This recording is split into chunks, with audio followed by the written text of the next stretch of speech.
Good evening. খাওয়া দাওয়া করে সন্ধে দেখিয়ে সাজুগুজু করে নিয়েছি, যেটুকু সাজুগুজু করার আমার। আজকে Valentine's, 14 February. Happy Valentine's evening. আমি আর কর্তামশাই যাচ্ছি, একটু বেরোবো, আদিবাবুর কেক কিনবো, বার্থডে কেক কিনবো। আদিবাবু কালকে শিবরাত্রি, মহাশিবরাত্রি, তার সঙ্গে আমার বেটুর জন্মদিন, 5 ইয়ার্স বার্থডে, 50 স্পাইডারম্যান কেক খাবো মা। সেই জন্য এটাই কিনতে যাবো, সেই জন্য একটু চুচুড়াতে যাবো আমাদের বাড়িতে। আমরা এখন তো আছি ফ্ল্যাটেই। আর যেহেতু মাম্মার পরীক্ষা 17 তারিখ থেকে, সেই জন্য কোনো রকম সেলিব্রেশন হবে না। বাড়িতে 12টার সময় কেক কাটিং হবে। কালকে একটু পায়েস ও যা যা খেতে ভালোবাসে সেগুলো একটু দিয়ে করে দেবো।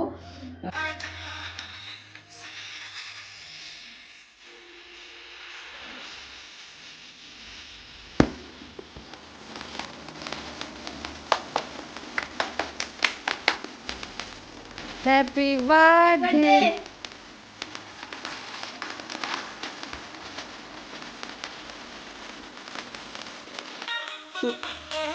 হ্যাঁ, কাটো। বড় ভাইকে ধরে কাটিয়ে দে।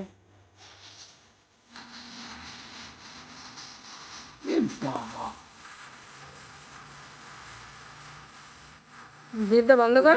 বন্ধ।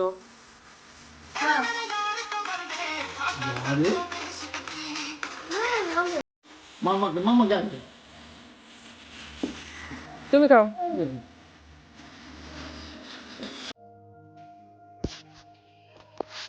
কাল এখন বাজছে 9টা মতো। আজ হচ্ছে মহাশিবরাত্রি, তার সঙ্গে আমার ছেলের হচ্ছে বার্থডে, 5 বছরের জন্মদিন। এই যে সকাল সকাল উঠেই চানাটা করে নিয়েছি, সম্পূর্ণ নিরামিষ। আজ আমার যেহেতু শিবরাত্রি আর আদিবাবুর জন্মদিন, দুটো একই দিনে পড়ে গেছে, সেই হিসাবে ওকে তো করে দিতেই হবে। 5 বছরের জন্মদিন যেহেতু, 15 ফেব্রুয়ারি, তার জন্য বড়িটা ভেজে নিয়েছি। এরপর ছোট্ট ছোট্ট বড়ি নিয়েছি ভাজার জন্য। লাল শাক খেতে ভালোবাসি, লাল শাক ভাজি করছি। এদিকে মুগের ডাল বানাবো আর সব রকম ভাজা। যেহেতু ছোটো, সেই জন্য অত কিছু খেতে পারবে না। খুব ভাজা, মুগের ডাল, আর তার সঙ্গে এখানে মাছ কিনে এনেছি, এটা পরে হাত দেবো। মাছ ভাজা এই হয়েছে। আর এই দেখো চালটাও ধুয়ে রেখে দিয়েছি, এই হচ্ছে আমার। আর এদিকে ময়দাও মেখে রেখে দিয়েছে, এই দেখো ময়দা। পায়েসটা বানাবো, তার জন্য যে দুধ। বার্থডে বয় এখন উঠছে, এই দেখো।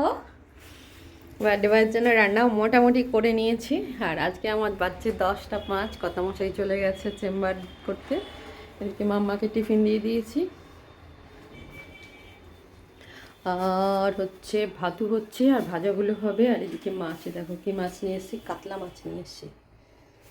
আদিবাবু জন্মদিনে ভাজা করে দেবো, পেটিগুলো দুজনকে দুটো ভাজা করে দেবো। আর সব রকম ভাজা দেখো, কুমড়ো ভাজা, আলু ভাজা, বেগুন ভাজা, ফুলকপি ভাজা, সিম ভাজা, বড়ি ভাজা, সব রকম ভাজা দেবো। এটাই ভেবেছি। চলো, ভাত মোটামুটি ডান, এরপর স্নানটা করে খালি পায়েসটা করবো। সারাদিন দেখাবো বার্থডে বয় কী কী খাচ্ছে। বার্থডে বয়ের জন্য একটা লুচি নিয়েছি, রসগোল্লা নিয়েছি, একটুখানি কাবলির চানা তরকারি করেছি, তাই একটুখানি নিয়েছি, ওটা খেতে পছন্দ করে না। তার সঙ্গে ভাজা আছে একটুখানি, আলু ভাজা আর বেগুন ভাজা, সরি ও কুমড়ো ভাজাটা খেতে খুব ভালোবাসে, তাই কুমড়ো ভাজা নেবো একটুখানি, এটাই ভাজছি। চলো একটু কুমড়ো ভাজা দেবো। ওদিকে ভেজেছি দেখো, একটু ইউনিক এই ধরনের ভাজা আমি কোনোদিনও করি না, এবারে করলাম। ফুলকপি ভাজা, শিম ভাজা, আর আদিবাবুর জন্য যে ভাজাগুলো আছে সেই ভাজাগুলো এখানে আলাদা করে রাখলাম, প্রথমেই ভেজেছি। আর এদিকে হয়ে গেছে এই দেখো শাক ভাজা, লাল শাক ভাজা, আর তার টমেটো দিয়ে মুগ ডাল বানিয়েছি। আর এদিকে যে মাছগুলো খাবে একটু বেশি করে মাছ ভাজা করে দেবো দুজনের জন্য। চলো দেখি কি করা যায় এটা পরে। ঘর পরিষ্কার করে স্নান করা হয়ে গেছে। দেখো আজকে শ্যাম্পু করলাম শিবরাত্রি যেহেতু। কিন্তু লিকার চা খাচ্ছি না, দুধ চা, কারণ আমার লিকার চা খেতে ভালো লাগে না। যাই হোক, এটা খাওয়া উচিত কি অনুচিত জানি না, যাই হোক, কিন্তু আমি একটু লিকার চা, দুধ চা খাচ্ছি। আর যেহেতু আগুন জ্বালাবো না, সেই জন্য ইন্ডাকশানে জ্বালালাম। কত নিয়ম দেখেছো। তারপরে আদিবাবুর মাছটা করব, পায়েসটা করব। স্নান হয়ে গেছে, এদিকে ঠাকুর পুজো হয়ে গেছে, ঘর সব ক্লিন করে নিয়েছি। দেখো ঘর চারিদিক সব পরিষ্কার করে নিয়েছি, যতটা করার। মিস্ত্রি দাদা আসবে, এইটা খুলে দিয়েছে,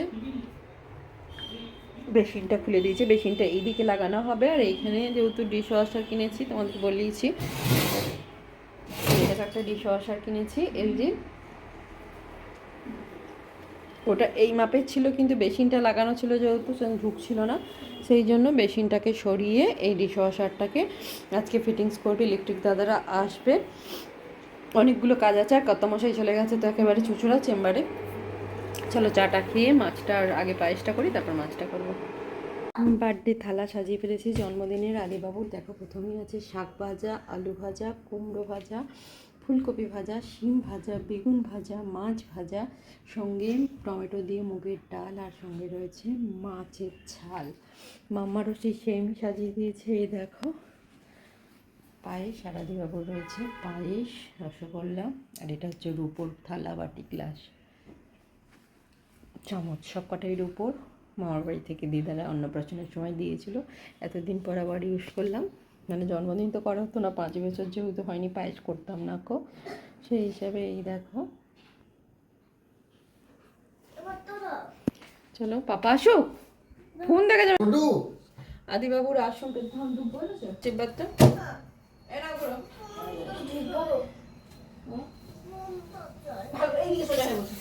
ও আদি বাবু ভালো করে পড়াশোনা করবে, সবাইকে দেখবে, মাকে দেখবে, দিদিকে দেখবে,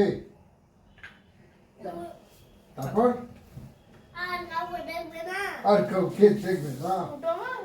এই না প্রথমে ইয়ে করো।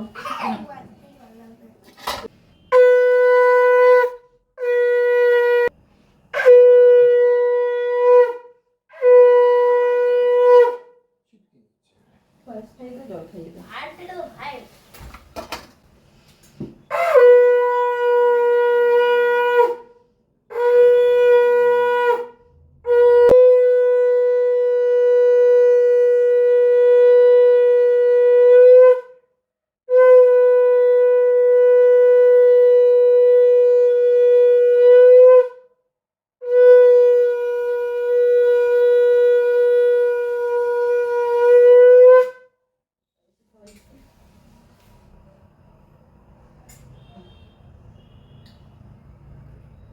গাড়ি করে দিই, এদিকে নেবে আস্তে করে দেখি।